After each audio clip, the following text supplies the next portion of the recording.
बिस्मिल्लाहिर्रहमानिर्रहीम।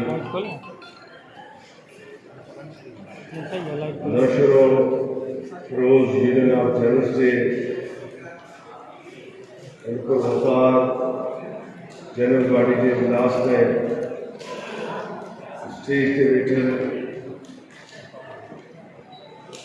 Sukkur union of journalist के अहदेदार, Sukkur press club के अहदेदार, नशर यूनियन ऑफ जर्नलिस्ट के साबका मौजूदा अहदेदार, इन पिंडाल में मौजूद मुझे कलम के मजदूर साथियों, अस्सलाम वालेकुम। दोस्तों, अज मुझे लाए इंतहाई खुशी जो दिहाड़ो है तो एक दफ़ो ॿीहर नशर यूनियन ऑफ जर्नलिस्ट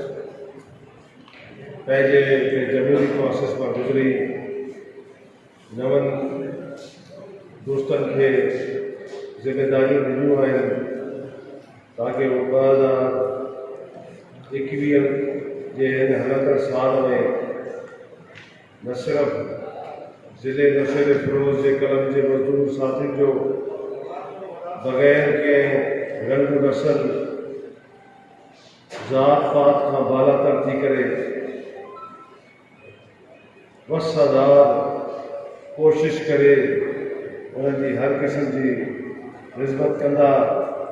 उन्हनि दादरसी कंदा। यही ज़िम्मेदारी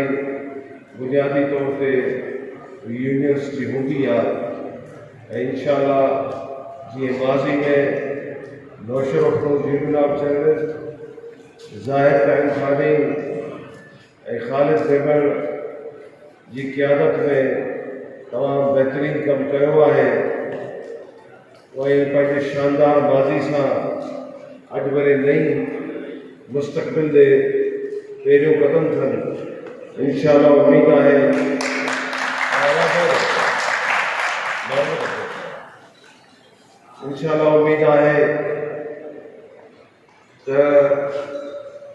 नशर यूनियन ऑफ जर्नलिस्ट के नए सिपा सालार जनाब सदर राना शेर मोहम्मद साहब ऐं उनकी टीम 2021 में भी उन्हीं स्पिरिट ऐं उन्हीं जुस्तजू उन्हीं जदोजहद के अॻिते खणी हलंदी ऐं Pakistan federal union of journalist जो यूनिट सखर ऐं उनजो सब यूनिट में रहंदे पंहिंजी शानदार कारकर्दगी जो मुज़ाहिरो करे। साथियों, हिकिड़ी ॻाल्हि यादि रखिजो हमेशा त तंज़ीमूं कॾहिं भी अददी एतबार से घणत की सूरत में कामयाब न थींदियूं। तंज़ीमूं कॾहिं भी पंहिंजे बुनियादी आइन के ढांचे से इनराफ़ करण की सूरत में कॾहिं भी कामयाब न थींदियूं। जेकॾहिं तंज़ीम मिसाल सखर यूनियन ऑफ जर्नलिस्ट की मेंबरन की तादाद 5000 हुजे ऐं उनजी काल ते 50 माण्हू न अचनि तो उन्हनि 5000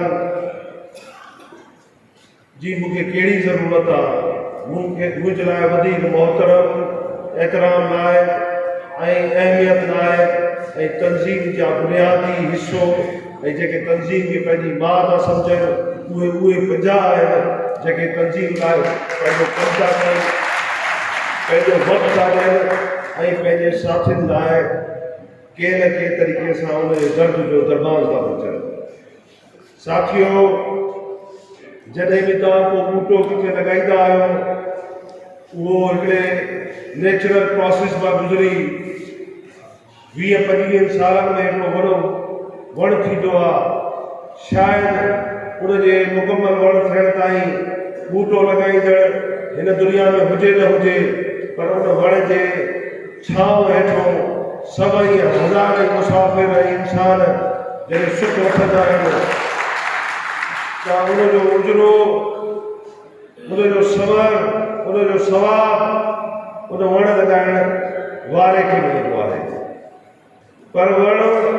कॾहिं भी बेतरतीब न लॻायो वेंदो आहे। वण कॾहिं बि तव्हां कमरे जे विच में न रहंदो, वण कॾहिं बि तव्हां रोड जे विच में न रहंदो, वण कॾहिं बि तव्हां कंहिं बि इमारत, कंहिं बि अहिड़े मुक़ाम जिथो लंघ हुजे, जिथे सुम्हण जी जाइ हुजे, उते विच में वण न रहंदो। वण जो हिकिड़ो साइज़, हिकिड़ो मुक़ाम मुतयन थियल आहे। ईअं ई Pakistan federal union of journalist जे आइन में, उनजे ढांचे में उहिदेदारनि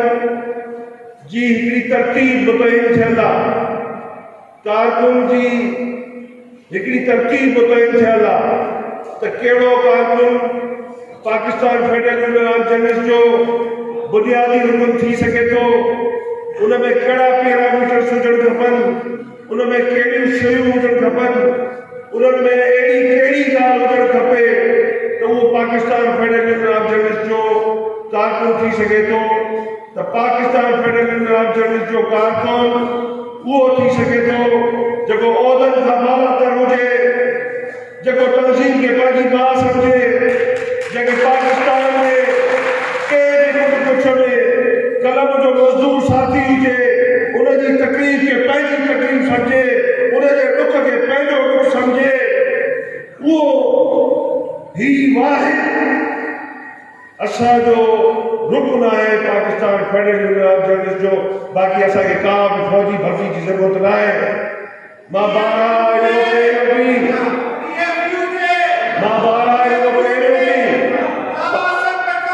सिंध में बिलख़ुसूस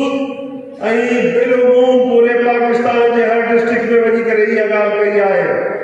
त महिरबानी करे उहिदेदारनि दोस्तान हिकिड़ी महिरबानी कनि, तंज़ीम जी बुनियादी हैसियत खे तब्दील करण जी जंहिं बि कोशिश कई, असां उन यूनिट खे सस्पेंड करे छॾींदासीं। असांखे न खपनि उहे दोस्त जेके तंज़ीम जी बुनियाद ते ॻोल्हिनि। मां अॼु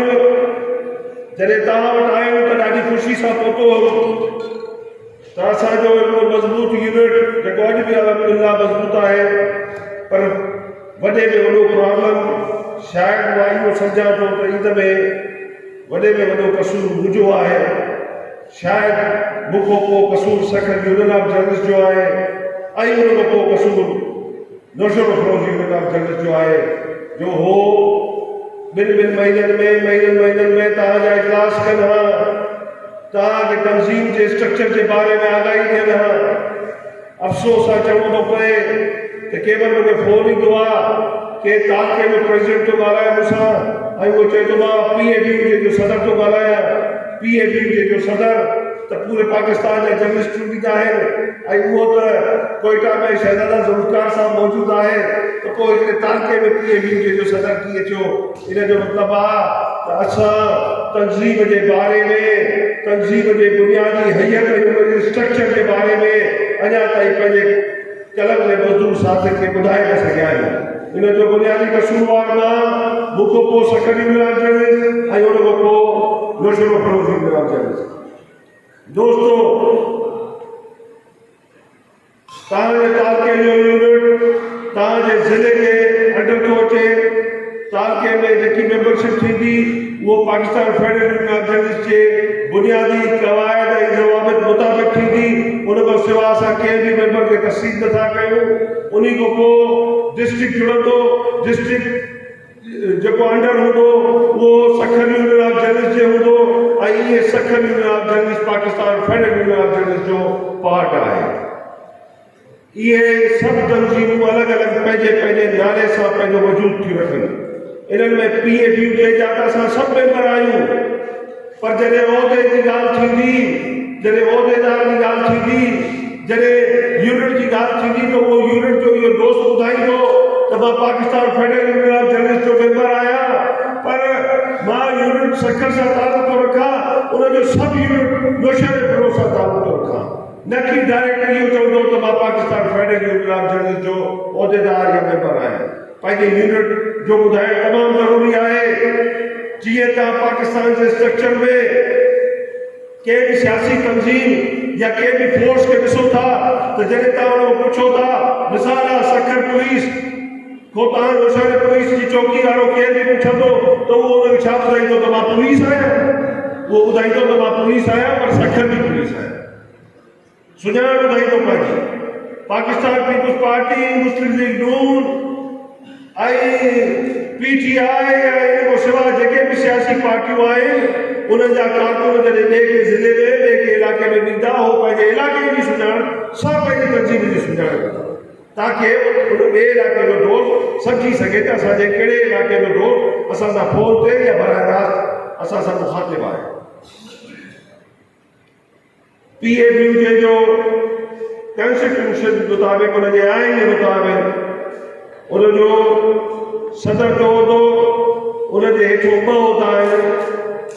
नायब सदर अवल, नायब सदर दोहिम। उन खां पोइ जनरल सेक्रेटरी जो उहिदो आहे, उनजे हेठो ॿ उहिदा आहिनि, जॉइंट सेक्रेटरी अवल, जॉइंट सेक्रेटरी दोहिम। इहे मां अवल ऐं दोहिम को हिक ॿिए खां वॾा नंढा न आहिनि, हिकु बराबरि आहिनि, वॾा नंढा न आहिनि, सिर्फ़ु अवल ऐं दोहिम करे था कयूं त ॿ जॉइंट सेक्रेटरी इन करे अवल ऐं दोहिम। उन खां पोइ ख़ासि, उन खां पोइ प्रेस सेक्रेटरी ऐं उन खां पोइ ऑफिस सेक्रेटरी। हिन लिस्ट में जेकी मूंखे ॾिनी वई ऐं जेकी सेक्रेटरी साहब हिते अनाउंस कई इन में हिकिड़ो वाधू उहिदो लिखियो वियो आहे सीनियर नायब सदर जो, जेको असांजे आइन मुताबिक़ न आहे, इन करे असां उनखे तस्लीम नथा कयूं। हिकिड़ो उहिदो हिते डिप्टी जनरल सेक्रेटरी जो लिखियलु आहे, उनखे असां तस्लीम नथा कयूं। हिकिड़ो हिते ऑडिटर जो उहिदो लिखियलु आहे, असां उनखे तस्लीम नथा कयूं, छो त तंज़ीम खे उनजे आइन जे हिकिड़े इंच खां बि असां हटण लाइ तयारु न आहियूं। मां वाज़े तौर ते चवण थो चाहियां त जेकॾहिं दोस्त इहो था सम्झनि त तव्हां वटि तंज़ीम इन करे ज़िंदा रही सघे थी त तव्हां घण में घण उहिदनि में अची करे शामिल थींदव त पोइ तंज़ीम मज़बूत थींदी, त मुंहिंजी नज़र इहा थी चए ऐं मुंहिंजो वजूद इहो थो बने ऐं मुंहिंजी जदोजहद इहा थी बने त मां 17 साल कारकुन थी करे कमु कयो, कारकुन थी करे मथे पहुतो आहियां, अॼु बि कान थो पहुतो। जेकॾहिं उहिदो मुंहिंजी मंज़िल हुजे हा त मां उन ज़माने में बार्गेनिंग कयां हा। उहिदो मुंहिंजी मंज़िल न आहे, मुंहिंजी मंज़िल मुंहिंजी मां, मुंहिंजी तंज़ीम आहे जंहिंजो नालो Pakistan federal union of journalist आहे, जेकी पाकिस्तान जे क़याम खां वठी करे अॼु ॾींहं ताईं पाकिस्तान जे हर कोन कोच में कलम जे मज़दूर साथी साथी बीहे, चाहे उहो उनजो मेंबर हुजे या न हुजे।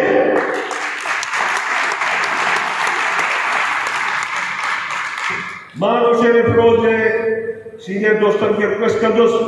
त पंहिंजे इन ढांचे खे ठीकु कनि, छो त हिन ते थोरो सिंधी अदबी संगत जो बि लाड़ो अची वियो आहे। मां सम्झां थो त ज़ाहिद राजपर साहब जी लिखणी मूंखे लॻे थी त इन करे थोरो अदबी संगत जो लाड़ो हिन में अची वियो आहे। ऑडिटर असां वटि न हूंदो आहे, Pakistan federal union of journalist जो ऑडिटर हर साल FSC जॾहिं पहिरियों दफ़ो इजलास जेकी नई बॉडी चूंडबी आहे Pakistan federal union of journalist जी, उन में जॾहिं फेडरल एग्जीक्यूटिव काउंसिल जो इजलास पाकिस्तान जे कंहिं बि शहर में थींदो आहे, उते पहिरीं FSC में auditor of general Pakistan federal union of journalist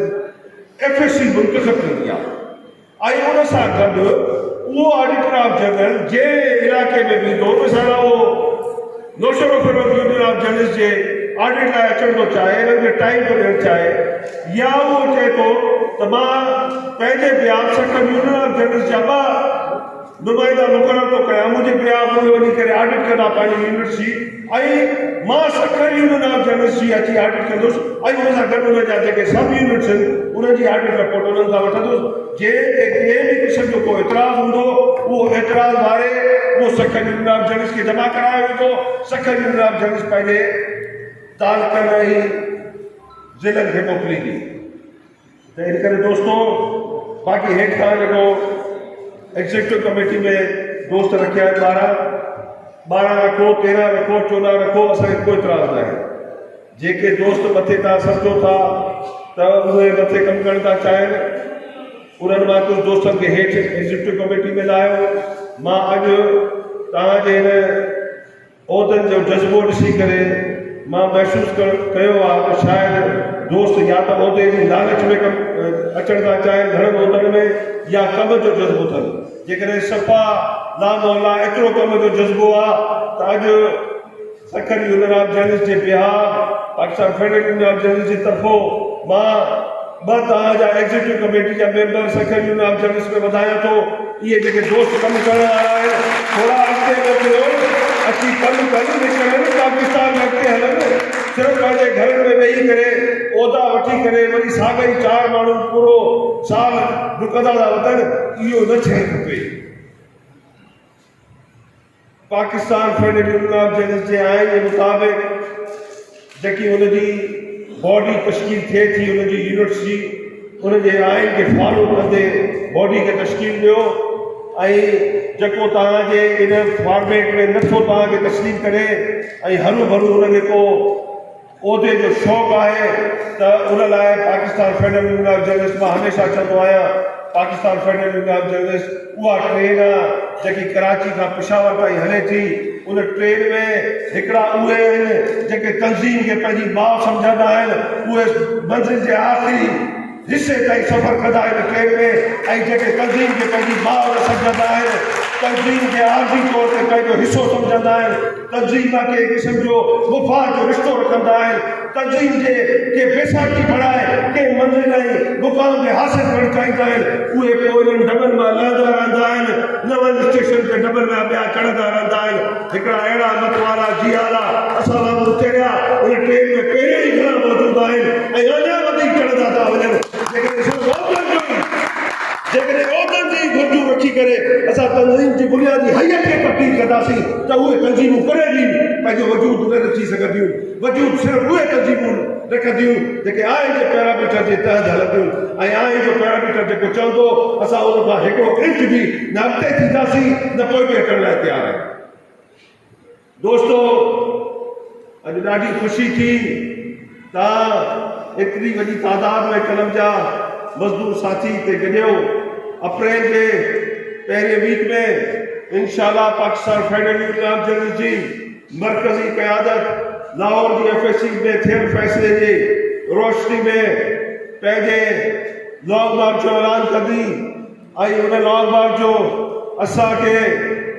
Pakistan federal union of journalist जे क़यादत कारकुन जी हैसियत सां मूंखे ऐं जेके तंज़ीम खे पंहिंजी माउ था सम्झनि उन्हनि सभिनी खे बड़ी शिद्दत सां इंतज़ारु आहे असां दुख में सुख में दुख में पंहिंजी तंज़ीम सां गॾु बीठल आहियूं छो त ही तंज़ीम आहे त असां मज़बूत आहियूं ही तंज़ीम आहे त शहीद अज़ीज़ मेमन जो केस ॻाए करे थो ही तंज़ीम आहे त अली शेर लाजपत जो केस ॻाए करे थो ही तंज़ीम आहे त अॼु तूं ऐं मां ऐं असां सभु पाकिस्तान जा कलम जा मज़दूर साथी अख में मिलाए करे चाहे उहा एस्टेब्लिशमेंट हुजे चाहे उहे हुक्मरान हुजनि चाहे उहे कामोरा हुजनि चाहे उहे वॾेरा हुजनि चाहे उहे सरदार हुजनि चाहे उहे पीर मीर हुजनि चाहे उहे गुंडा ऐं बदमाश हुजनि उन्हनि सभिनी हरामनि जे अखियुनि में अखियूं मिलाए करे ॻाल्हायूं था उन्हनि जी बुनियादी वजह इहा आहे त न सिर्फ़ु बल्कि पूरो पाकिस्तान जो हर ज़िलो हर डिवीज़न तव्हांजी सॾ में तव्हां सां गॾु आहे तव्हां जिथे सॾ ॾिनो आहे उते असां गॾु बीठा आहियूं। जॾहिं अज़ीज़ मेमन जो शहादत जो वाक़ियो थियो जॾहिं शहीद अली शेर लाजपत जी शहादत जो वाक़ियो थियो मां उन वक़्तु बि ऐलान कयो त सभिनी खां पहिरियों Naushahro Feroze union of journalist पंहिंजी हिकमत अमली ठाहींदी असां उन हिकमत अमली खे फॉलो कंदासीं उनखे उन हिकमत अमली खे फॉलो कंदी सखर यूनियन ऑफ जर्नलिस्ट ऐं Sukkur union of journalist Naushahro Feroze union of journalist खां उनजी मर्ज़ी जे मुताबिक़ हर तहरीक अॻिते वधाईंदी। तव्हां ॾिठो हूंदो त घणनि दोस्तनि जो ज़ोर हुयो असांजे मथां त IG ऑफिस जे साम्हूं धरना हणो DIG ऑफिस जे साम्हूं धरना हणो असेंबली जे साम्हूं धरना हणो उन्हनि सभिनी IG असेंबली जे साम्हूं धरना हया असां रुॻो थाणे जे साम्हूं धरनो हुयोसीं त DIG उते पहुतो SP उते पहुतो केस असांजी मर्ज़ी सां हलियो ऐं उन खां पोइ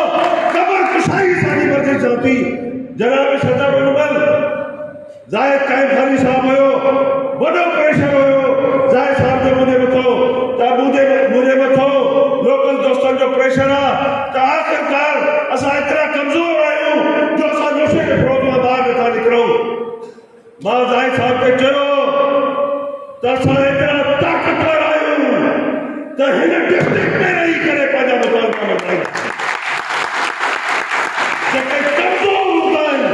उहे ॿिए जा दर खड़काईंदा आहिनि, जेके ताक़तवर हूंदा आहिनि उहे पंहिंजे डिस्ट्रिक्ट में रही करे पाण खे बदिलाईंदा आहिनि, ज़ोर बाज़ू सां बदिलाईंदा आहिनि। त हा असां आहियूं न सिर्फ़ु डिस्ट्रिक्ट सेक्टर में आहियूं, डिस्ट्रिक्ट नौशहरा में आहियूं, डिवीजन सेक्टर में, एडिशन सेक्टर में आहियूं, बल्कि पूरे पाकिस्तान के हर कोने कोने में आहियूं। जॾहिं नौशहरा फिरोज़ के साथी सां ज्यादती थींदी तो उनजो आवाज़ पेशावर खां वठी करे कराची ताईं पहुंचो। इन वधी इन लाजवाब जद्दोजहद जो नालो Pakistan federal union of journalist आहे, जंहिंखे शॉर्ट फॉर्म में चइबो आहे PFUJ, Pakistan federal union of journalist जिंदाबाद, Pakistan federal union of journalist साफीदार Sukkur union of journalist, Sukkur union of journalist, Naushahro Feroze union of journalist, Naushahro Feroze union of journalist जिंदाबाद। आबाद रहो। ऐं हिकु दफ़ो ॿीहर नई जेकी नौशहरा फिरोज़ जी बॉडी चूंडी आहे, मां उन्हनि खे मुबारकबाद थो ॾियां। उहे पंहिंजे ढांचे जे खंदोखान खे ठीकु करे उहो मोकिले ॾियनि सक्खर यूनियन ऑफ जर्नलिस्ट जे उहिदेदारनि खे, ताकि उन्हनि जी नोटिफिकेशन थी वञे। ऐं ॿ जेके दोस्त महिनती कमु करणु चाहिनि था उन्हनि खे उॾे तव्हांजा ॿ दोस्त अॻे ई असां वटि एग्ज़ीक्यूटिव कमेटी में मौजूदु आहिनि। असां ॿ तव्हांखे वधीक था ॾियूं उन जोश जज़्बे खे ॾिसी करे त असां सभिनी दोस्तनि खे कमु करिणो आहे ऐं बग़ैर के मुआवज़े जे कमु करिणो आहे। असां कलर जे धणी लाइ कमु करिणो आहे, पंहिंजे मज़दूर साथी लाइ कमु करिणो आहे, पंहिंजो हणो वणो ॾेई करे कमु करिणो आहे, पंहिंजे बचनि जो वक़्तु, पंहिंजी फैमिली जो वक़्तु, पंहिंजे इदारे में जे इदारे में कमु था कयूं उनजो वक़्तु बि कढी करे पंहिंजे साथियुनि सां गॾिणो आहे। इन गॾण खे ई ताक़त चइबो आहे, इन गॾण खे ई जदोजहद चइबो आहे, ऐं इन गॾण खे ई Pakistan federal union of journalist चइबो आहे।